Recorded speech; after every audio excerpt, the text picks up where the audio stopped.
So, how do you explain a calendar? I mean, you could just list off a bunch of dates, months, and holidays. Boring, right? Or you could start with a single, absolutely incredible story. So that's what we're going to do. We're going to unpack how millions of people mark their year, not by looking at some grid on a wall, but by starting with one man, one temple, and one totally impossible event from centuries ago. Okay, picture this. The year is 1652. We're in a temple courtyard in Ramuna, a small town in Orissa, India. A really revered saint, his name is Rasikananda, is leading a chant with his followers. Now, what happens next isn't just a piece of history. It's the very key to understanding an entire spiritual calendar that's used all over the world today. So he walks into the temple, right up to the sacred statue of the deity Gopinath, touches its feet, and then he just vanishes. Poof! The historical account says he entered into their ultimate shelter. He was there 1 second, and the next, he was gone, having, it seems, merged right into the stone deity. I mean, that's a wild question, right? How does a person merge with the statue? And the answer isn't just about some once-off miracle.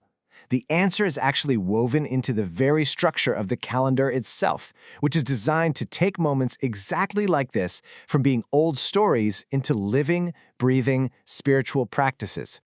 Okay, so to really get our heads around that incredible moment, we first need to know the man at the center of this story, Rasikananda. And he wasn't just anybody. This was a person whose whole life was pretty much filled with extraordinary events. So he was actually born into royalty back in 1590, but he chose a spiritual path instead. He became a disciple of this great teacher, Shyamananda, and then, he became a spiritual powerhouse in his own right. He was known all across the region of Orissa for his ability to inspire people, right up until that mysterious day in 1652, when he left the world. And when I say powerhouse, I am not kidding. Get this. According to the stories, a local leader who didn't like him once sent an intoxicated elephant to attack and, silence him. But Rasikananda was so spiritually potent that he didn't just calm the elephant down, he converted it. The elephant became his devotee and would serve him. So yeah, that's the kind of figure we're talking about here. But okay, how does an incredible story about a man and an elephant from the 1600s have anything to do with the calendar used by a global community today? Well, the answer is all about remembrance. This right here is the ISKON Gaurabda calendar.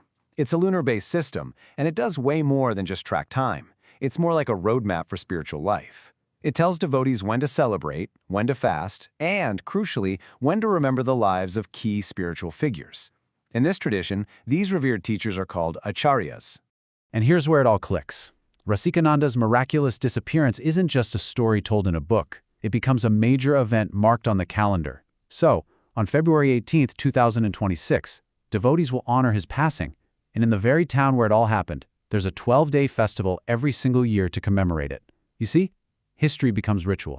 The whole calendar is really built around these two core ideas. Appearance days, which are basically like spiritual birthdays for saints and deities, and disappearance days.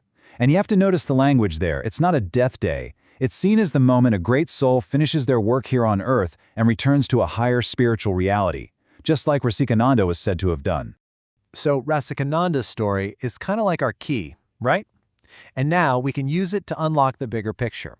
The entire year is structured to create what you could call a rhythm of devotion, made up of all these different kinds of observances. The devotional year is this really balanced mix of different practices. You've got your huge public festivals for celebrating as a community, and then you have the quieter, more personal days for remembering the Acharyas, like Rasikananda.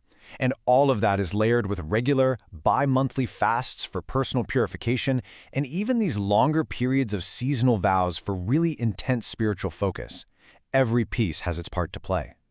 And this variety is huge. It ranges from massive public events like Ratha Yatra, the amazing chariot festival, to these incredibly important celebrations like Janmashtami, which is Krishna's appearance day. But right alongside all that big stuff are the quieter, personal practices, like the Ekadashi fast. That happens roughly every 2 weeks. That's 24 times in 2026 alone. And some practices, they're this cool mix of celebration and discipline. Take the Chaturmasya vow. For 4 whole months, devotees ramp up their spiritual practice. And as a way to practice self-control, they give up a different type of food each month. First leafy greens, then yogurt, then milk, and finally a type of lentil called urad dal.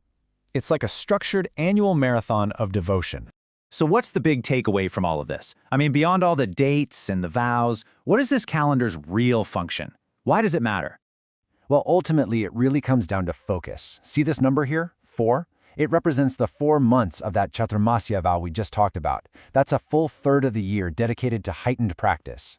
And that shows you that this calendar isn't some passive schedule you just look at. It's an active tool for structuring your entire life around spiritual principles and goals. And this quote, this really just nails it. The whole goal is to align your own personal daily rhythm with what's seen as a divine cosmic rhythm. It's about stepping out of ordinary time, or kala, and into this cycle of remembrance, celebration, and devotion. From the miracle of Rasikananda all the way down to the personal choice of what you're going to eat for lunch, it's all connected. Which, leaves us with one final thought. We all live by calendars, right? Whether it's an academic calendar, a fiscal year, or a farming season. This one is built around saints, deities, and fasts. And it makes you wonder, if the calendars we follow really do structure our lives, then how does the way we choose to mark our time ultimately end up shaping what we value most?